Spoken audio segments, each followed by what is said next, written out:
بسم الله الرحمن الرحیم. سلام و درود فراوان به ملت عزیز و بزرگ ایران. اولا یاد شهیدان گرانقدر حوادث اخیر رو گرامی می‌دارم. سرداران شهید، دانشمندان شهید که حقاً و انصافاً ارزشمند بودند برای جمهوری اسلامی و خدمت کردند و امروز در پیشگاه پروردگار پاداش خدمات برجسته خودشون رو دریافت میکنن انشاءالله. لازم میدونم به ملت بزرگ ایران تبریک عرض بکنم. چند تبریک به ملت عرض میکنم. یکی تبریک پیروزی بر رژیم جعلی صهیونیست. با اون همه هیاهو، با اون همه ادعا، رژیم صهیونی در زیر ضربات جمهوری اسلامی تقریباً از پا در آمد و له شد. فکر اینی که چنین ضرباتی از سوی جمهوری اسلامی ممکنه بر رژیم وارد بشود در ذهن اونها، مخیله اونها خطور نمی کرد و اتفاق افتاد.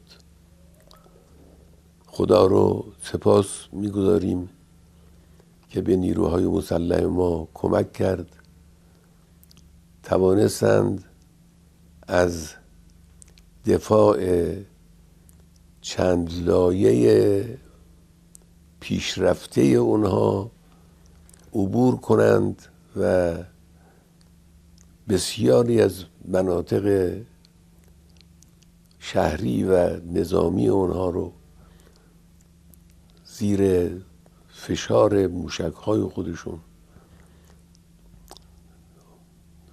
و با تهاجم قوی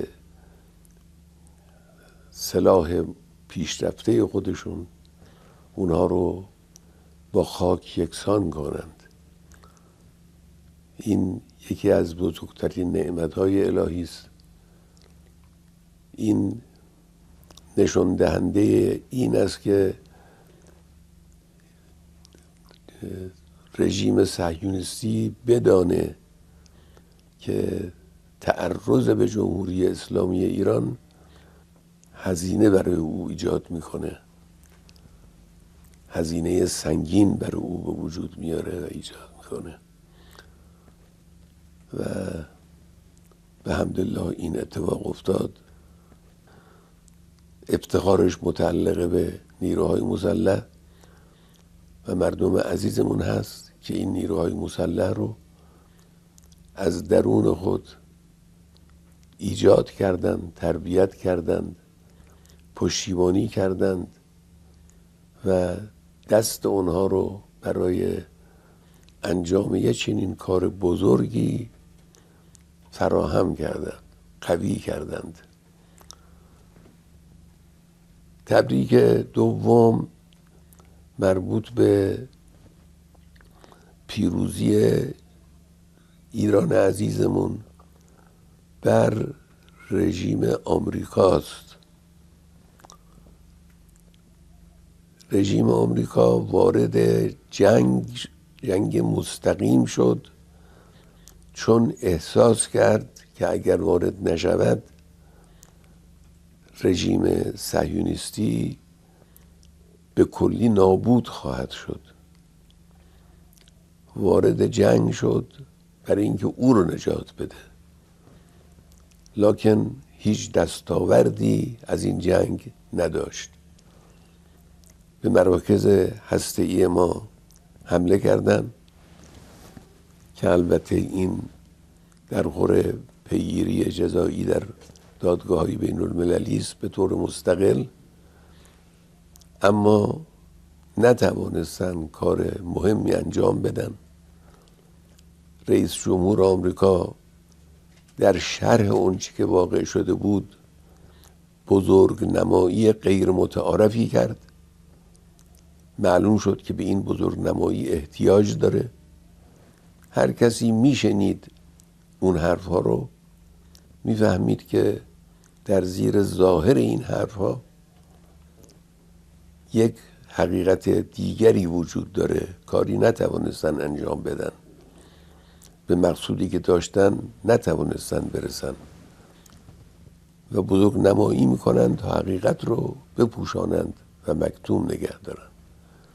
اینجا هم جمهوری اسلامی پیروز شد و متقابلا جمهوری اسلامی سیلی سختی به گونه آمریکا نواخت. به یکی از پایگاه‌های مهم آمریکا در منطقه، پایگاه العدید، حمله کرد و خساراتی وارد کرد. همون کسانی که در اون قضیه بزرگ نمایی کرده بودن در این قضیه سعی کردن کوچک نمایی کنن، بگن هیچ اتفاقی نیفتاده، در حالی که اتفاق بزرگی افتاده بود. اینی که جمهوری اسلامی دسترسی داشته باشه به مراکز مهم آمریکا در منطقه و علیه اونها هر وقت مقتضی دانست اقدام بکنه، این حادثه کوچکی نیست، حادثه بزرگی است. در آینده هم این حادثه قابل تکرار است در صورتی که تعرضی صورت بگیره. هزینه دشمن، هزینه متعرض قطعاً بالایی خواهد بود. تبریک سوم تبریک اتحاد و اتفاق فوق‌العاده ملت ایرانه. بحمدالله یک ملت در حدود 90 میلیون جمعیت، یک پارچه، یک صدا، شانه به شانه در کنار هم، بدون هیچ گونه تفاوتی در خواسته ها، در مقاصدی که ابراز می کنند، ایستادن، شعار دادن، حرف زدن، از رفتار نیروهای مسلح حمایت کردند. بعد از این هم همین خواهد بود. ملت ایران بزرگواری خودش رو، شخصیت برجسته و ممتاز خودش رو نشان داد تو این قضیه و نشان داد که در هنگام لازم یک صدا از این ملت شنیده خواهد شد و به حمدالله این اتفاق افتاد. نکته‌ای که من میخوام به عنوان یک نقطه اساسی عرایزم عرض بکنم اینه که رئیس جمهور آمریکا در یکی از بیاناتش و اظهاراتش گفت ایران باید تسلیم بشود. تسلیم بشه. بحث غنیسازی دیگه نیست، بحث صنعت هسته‌ای نیست، بحث تسلیم ایران است. خب البته این حرف برای دهان رئیس جمهور آمریکا خیلی بزرگه. ایران با عظمت، ایران با این تاریخ، ایران با این فرهنگ، ایران با این عزم پولادین ملی، اسم تسلیم برای یک چنین کشوری مایه استهزاء کسانی است که ملت ایران رو میشناسند. لکن این اظهار او یک حقیقتی رو لو داد. آمریکایی ها از اول انقلاب با ایران اسلامی مشغول معارضه هستند، پنجه میافکنند، هر دفعه هم یه بهانه‌ای دارن.